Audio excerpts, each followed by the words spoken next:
Hey, what's going on, guys? I have a very quick tutorial for you today. This is a huge time saver using Adobe Lightroom, and it will give you fantastic results.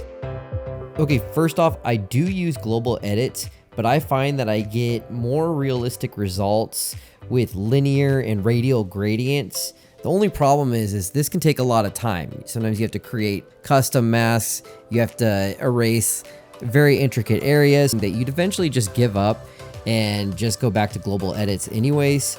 But there's now a much easier way to do this that's gonna save you a ton of time. And what I'm gonna do is I'm gonna isolate this bridge with a custom mask. And not only am I gonna isolate it, but I'm gonna apply a linear gradient that will only be applied to the bridge and won't be applied to the areas around it. And I'm gonna do this in seconds.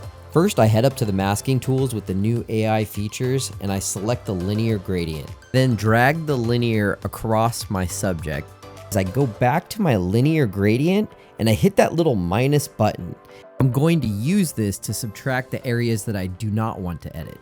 After hitting minus, go to select subject, but we don't want to erase the subject, so the best way to fix that is by clicking this little invert box right here. And that's literally it.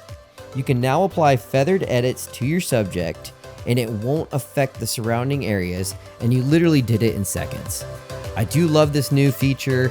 It saved me a ton of time, and I hope that this saves you some time. So if you do like videos like this, you know what to do. Hit that like button, subscribe, and make sure you hit the notification bell so you don't miss any other videos like this one. Thanks, and I will see you in the next video.